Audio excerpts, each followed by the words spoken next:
types de guides à notre disposition. Mais avant tout, il faut savoir que nous sommes tous là, les uns les autres, pour nous entraider à tout moment. C'est-à-dire que toutes les personnes qui rentrent en interaction avec vous, toutes ces personnes sont des petites pierres qui vous aident à votre évolution, que ce soit sur le plan matériel, émotionnel ou spirituel. Donc toute personne dans votre vie a un impact. C'est, on va dire, une coordination. Il n'y a pas de catégorie, ce sont les êtres humains. Donc parmi les êtres humains, nous avons, on va dire, deux sous-catégories. La première catégorie, donc, c'est ce que je vous ai dit à l'instant, on est tous là, les uns les autres, pour nous entraider à évoluer. Et la deuxième catégorie, donc ça peut être, par exemple, des guides spirituels, humains, donc des enseignants spirituels, maître Reiki, prof de yoga, un coach de vie, voilà, toutes ces personnes qui sont dans le corps de métier, qui vous aident à évoluer spirituellement, émotionnellement ou matériellement d'ailleurs. Maintenant, nous allons voir la deuxième catégorie. Donc, la deuxième catégorie, c'est les guides que nous avons à notre disposition qui sont au niveau énergétique le plus élevé. Donc, dans cette catégorie, nous avons plusieurs types de guides. Donc, est-ce qu'ils ont vraiment la fonction de guide? Pas uniquement. Ils nous aident et nous soutiennent énormément énergétiquement. Leur travail n'est pas forcément nécessairement de nous guider, à part les anges gardiens et les archanges, mais ils ont une fonction de nous aider à guérir, à évoluer, à nous soutenir émotionnellement. Donc, ce type de guide qui est vraiment très élevé et donc, entre guillemets, le plus puissant, si on peut dire ça comme ça, juste pour faire comprendre les choses. Donc, dans cette catégorie, il y a les anges. Donc, on a notre ange gardien qui nous suit depuis belle lurette, parce qu'il ne nous a pas suivis uniquement dans cette vie présente, mais dans nos vies antérieures. On va dire qu'il connaît notre âme profondément. Ensuite, il y a les anges, donc, qui ont une fonction, qui interviennent par rapport à leur catégorie. Par exemple, il y a les anges de l'abondance. Donc, si on a besoin d'abondance dans notre vie, on demande aux anges de l'abondance de venir et ils viendront. Et ils partiront si on n'est plus dans cette demande. Donc voilà, chaque ange, on va dire, il y a des groupes d'anges avec une façon, enfin, un travail bien particulier, une tâche particulière. Et donc, dès qu'on demande à ces anges-là de venir, donc ils nous entourent et ils nous aident. Ensuite, nous avons les archanges. Donc, les archanges, ils peuvent aider, bien sûr, des millions de personnes à la fois. Et généralement, ils ont aussi une tâche bien particulière. Par exemple, nous avons Archange Raphaël qui nous aide à guérir, à évoluer émotionnellement. L'archange Michael qui est là pour nous protéger. Si on commence un nouveau projet, ben on peut lui demander de nous aider à nous libérer de nos peurs. Et voilà, et donc il y a un bon nombre d'archanges. Donc vous pouvez faire une petite recherche sur internet et vous aurez les différents archanges que vous avez à votre disposition. Ensuite, nous avons les êtres de lumière. Alors moi, ce que j'ai pu comprendre lors de mes voyages astro ou de mes communications avec les guides, c'est que les êtres de lumière sont là pour nous aider énergétiquement essentiellement. Donc généralement, quand je fais un soin énergétique, il y a beaucoup d'êtres de lumière qui viennent et qui aident. Quand j'étais une enfant, je sais que j'allais très souvent dans une grotte et je m'allongeais et là il y avait une série d'êtres de lumière qui venaient pour augmenter mon énergie. Donc ils sont essentiellement là pour nous rebooster énergétiquement, donc dans nos pensées, physiquement et mentalement. Ensuite, nous avons les maîtres spirituels. Donc les maîtres spirituels, ce sont des êtres qui se sont incarnés sur Terre. Ils avaient pour mission de faire évoluer une grande masse de population. Alors, pour en citer quelques-uns, nous avons Jésus, nous avons Marie, nous avons Mohamed, Bouddha, Shiva. L'on m'a dit dernièrement que Mère Teresa faisait partie des maîtres ascensionnés. Donc c'est pareil, ils peuvent se démultiplier, être à plusieurs endroits à la fois. Et leur objectif, c'est toujours d'aider à évoluer, surtout sur le plan spirituel, dans l'amour inconditionnel, sur le centrage du cœur. C'est moins sur le côté matériel, c'est vraiment sur le côté spirituel en tant qu'âme. Donc ils sont là pour nous aider, surtout de ce point de vue-là, ou nous aider à aider la troisième catégorie, donc les esprits, ce que moi j'appelle les guides spirituels. Donc c'est avec eux qu'on communique vraiment le plus souvent.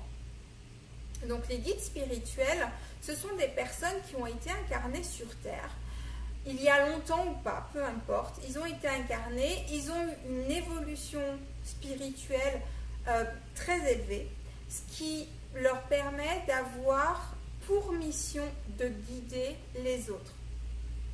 Donc, il y a un petit groupe de guides spirituels de 3 à 5 guides par personne. Ils peuvent avoir plusieurs personnes qui leur sont attribuées. Et donc, ce petit groupe peuvent nous suivre depuis notre naissance jusqu'à notre mort, en fonction de la mission de vie que l'on s'était choisi avant de s'incarner, par rapport aux leçons qu'on a décidé d'apprendre et par rapport à notre but de vie. Donc, notre énergie commune s'allie avant notre incarnation de façon à ce que nous puissions travailler ensemble. Donc, quand nous évoluons, eux, ils peuvent évoluer aussi et donc passer à une autre catégorie. Donc, plus nous travaillons avec eux, mieux c'est pour eux, mais mieux c'est pour nous également. Ils sont amour. Généralement, leur ego est moindre que le nôtre parce qu'ils ont déjà évolué. Généralement, les guides que l'on a, ce sont des personnes avec qui on a pu être incarné éventuellement dans une autre vie, pas nécessairement. Qu'est-ce que je peux vous dire sur eux encore? Généralement, on a toujours un guide spirituel qui est en relation avec notre corps de métier, par exemple, ou notre personnalité. C'est vraiment une énergie qui est vraiment commune à notre mission de vie dans cette incarnation. Ce qui veut dire que les guides spirituels que l'on a dans cette vie, on ne les a probablement plus dans une vie future, ou dans une vie, on ne les a probablement pas eu dans une vie passée. Il faut savoir aussi que nous avons des guides spirituels qui rentrent dans notre vie et qui en sortent très rapidement. Par exemple, imaginons que vous avez pour objectif, vous voulez commencer votre entreprise.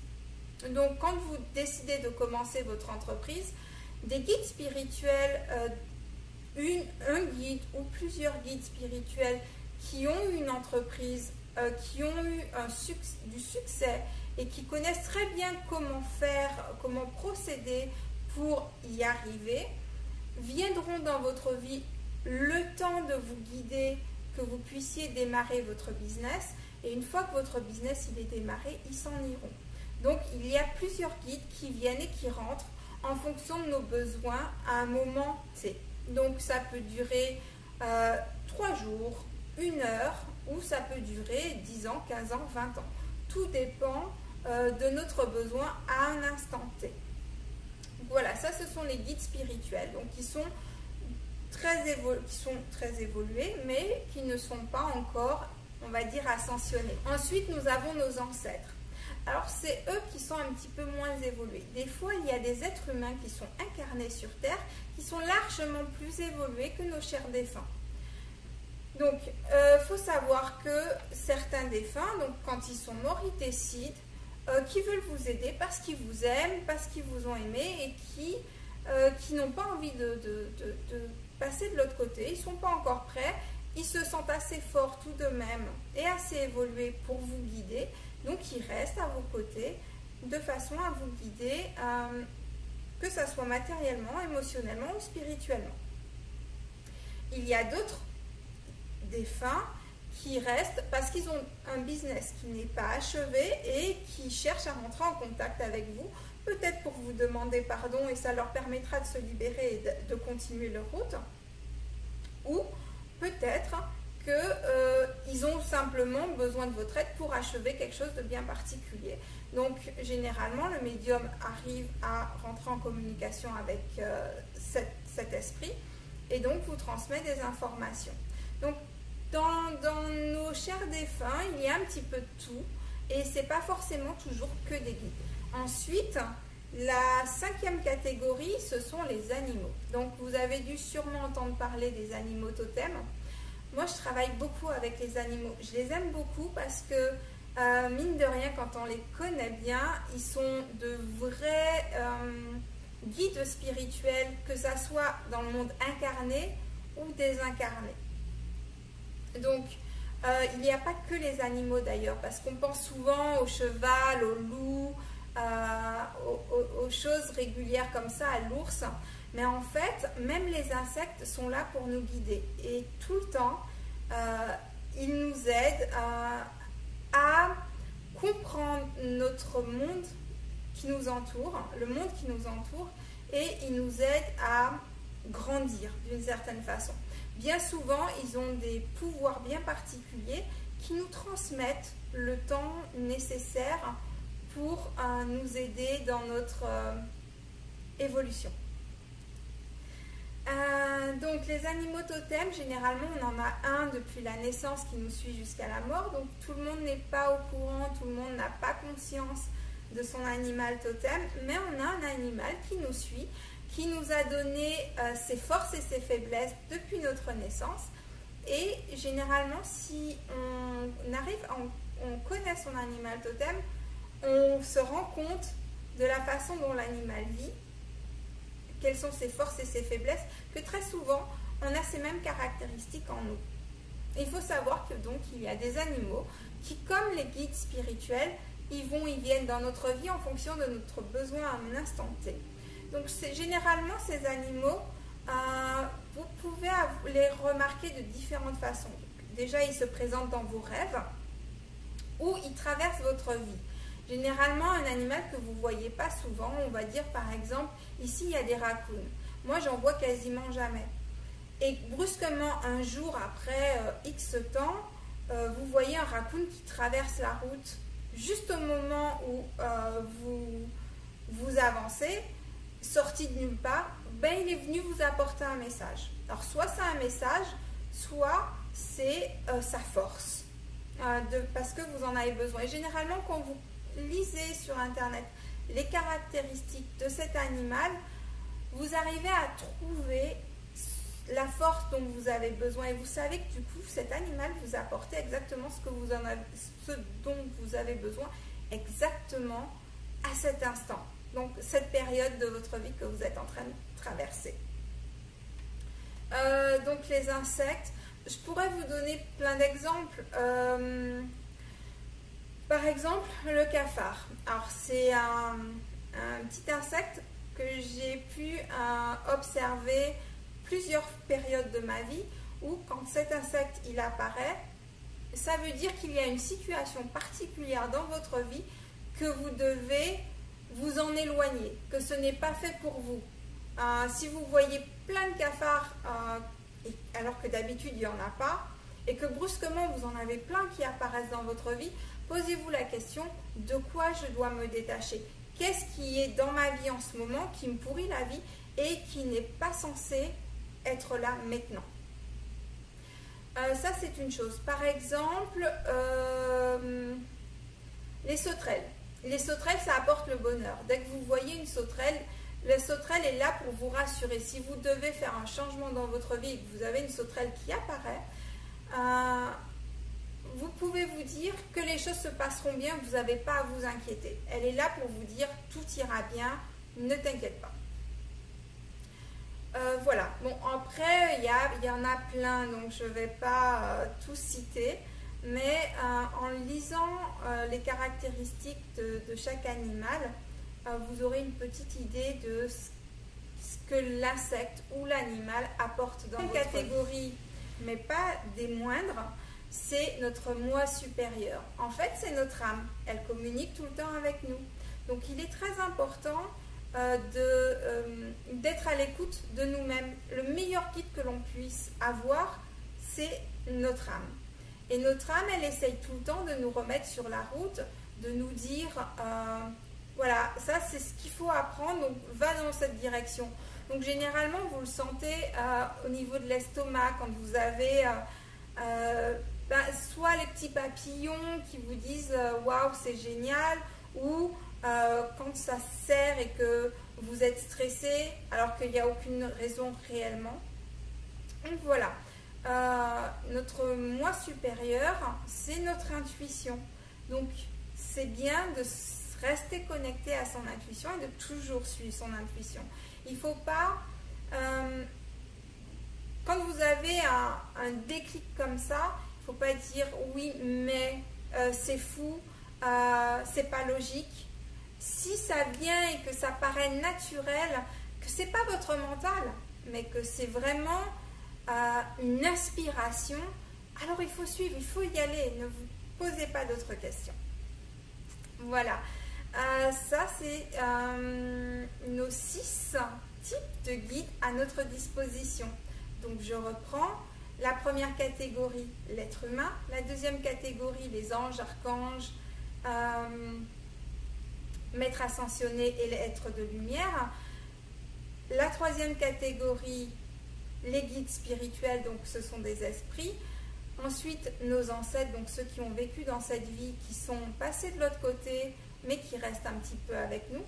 Les animaux, donc animaux totems, que ce soit des animaux vivants ou non. Et la dernière catégorie, c'est notre moi supérieur, le plus important. Voilà, j'espère que ça vous a aidé à mieux comprendre toute l'équipe que l'on a à notre disposition. Franchement, on est vraiment gâtés. Bonne fin de journée, bonne soirée, au revoir.